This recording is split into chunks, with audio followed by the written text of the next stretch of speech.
Muy buen día tengan todos ustedes. El día de hoy es un privilegio y un honor estar participando en este Congreso Internacional Gestión, Calidad, Derecho y Competitividad Empresarial que se desarrolla en Morelia, Michoacán los días 18 y 19 de septiembre de 2025. Vamos a participar la doctora Emilia Ramos Valencia y su servidora, la maestra Maribel Valdez Solís, con el tema La protección fragmentaria de los derechos de las mujeres en México, mediante un análisis del cumplimiento de los estándares de la Convención de Belém do Pará en este país. Bien, comencemos. Para iniciar vamos a dejar en claro que el marco de análisis es los informes hemisféricos, la participación de México y los informes de seguimiento que ha realizado el mecanismo de seguimiento de la implementación de esta convención.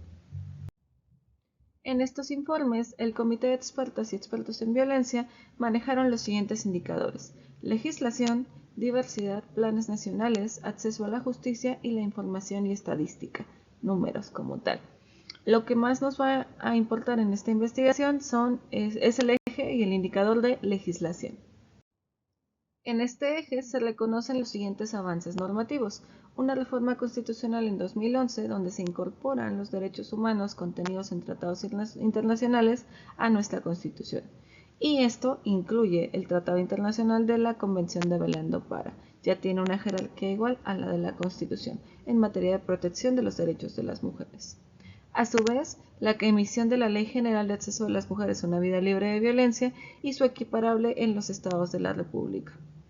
Por último, un mecanismo que les pareció muy interesante al Comité de Expertas y Expertos en Violencia fue en nuestro mecanismo de alerta de género, un mecanismo de emergencia para afrontar situaciones graves de violencia feminicida en territorios determinados.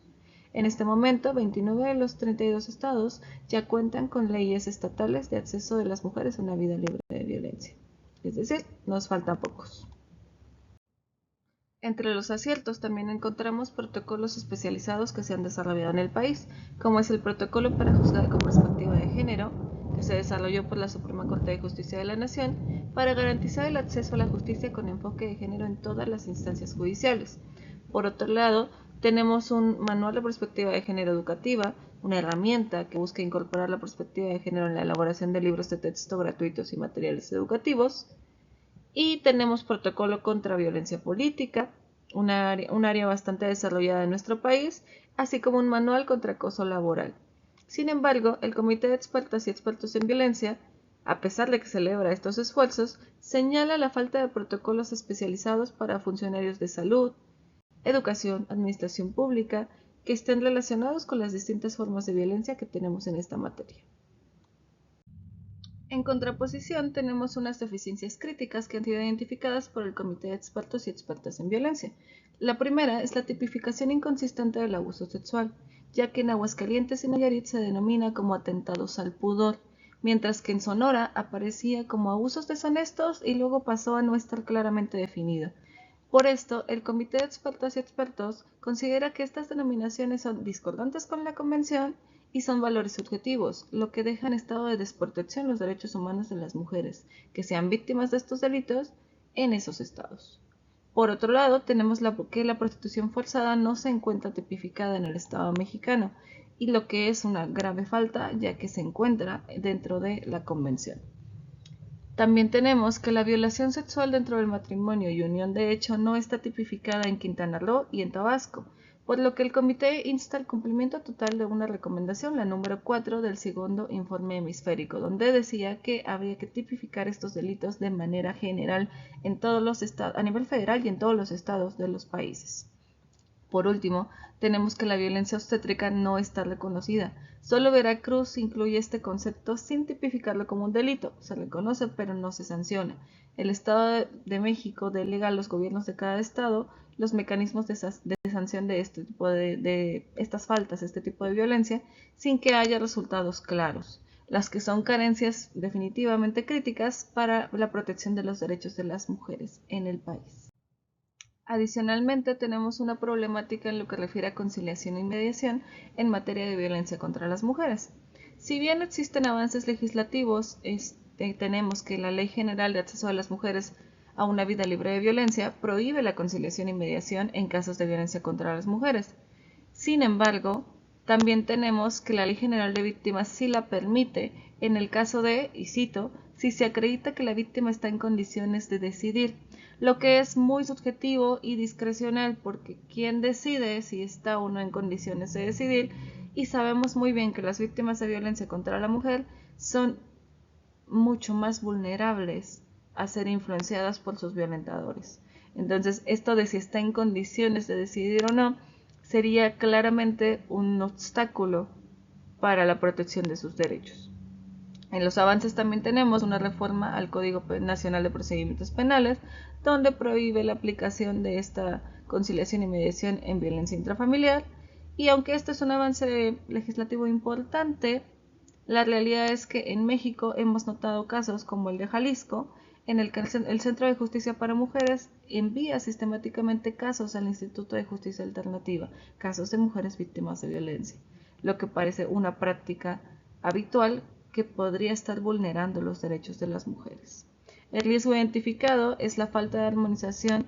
Es que esta falta de armonización puede representar una amenaza al acceso a la justicia y a la seguridad de las mujeres, aumentando la impunidad por ausencia de sanciones a funcionarios que no aplican la normativa en específico. De esta manera podemos ver el estado de la protección de los derechos de las mujeres en el Estado mexicano, en contraste con la Convención de Belén do Pará. En este sentido, y hablando de normativa, tenemos que los derechos protegidos adecuadamente por la normativa nacional son 7 de 15 de los que están reconocidos en la Convención. Esto significa el 46.67%.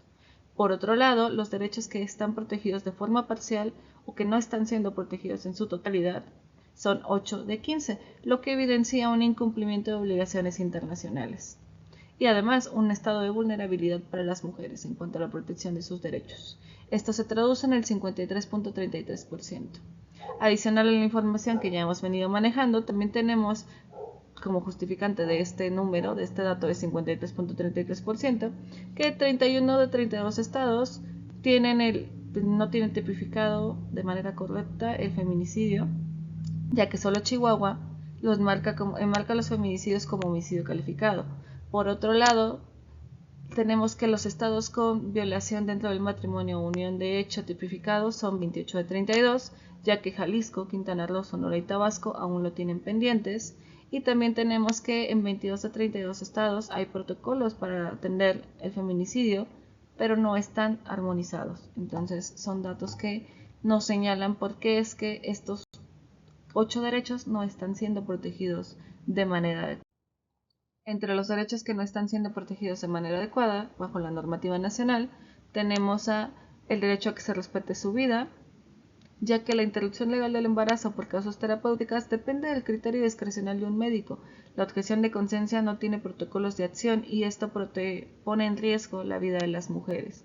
También tenemos que el derecho a la integridad física y psíquica y moral no está siendo protegido adecuadamente porque hay una falta de tipificación de la prostitución forzada, porque existe una violencia obstétrica no tipificada y una violencia sexual en conflicto armado que no está en la normativa nacional. Por otro lado, el derecho a la libertad y seguridad personales está comprometido por la falta de armonización normativa interna con la Convención de Belén do Pará, ya que con esta discordancia se obstaculiza la protección efectiva de este derecho. Y por último tenemos que el derecho a que se respete la dignidad de las mujeres no está garantizado al no estar tipificada la violencia obstétrica, ya que esta atenta contra las mujeres en su dignidad, especialmente en el embarazo.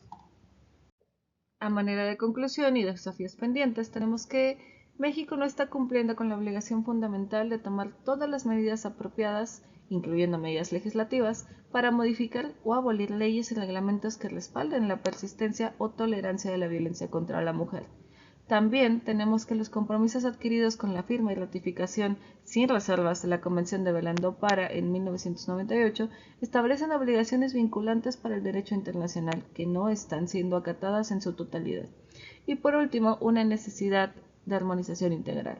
Se requiere de un trabajo arduo para alcanzar la completa implementación de la Convención, especialmente en la armonización normativa, que ahora está siendo inadecuada y que ponen en peligro a las mujeres y no permiten la materialización de su derecho a una vida libre de violencia.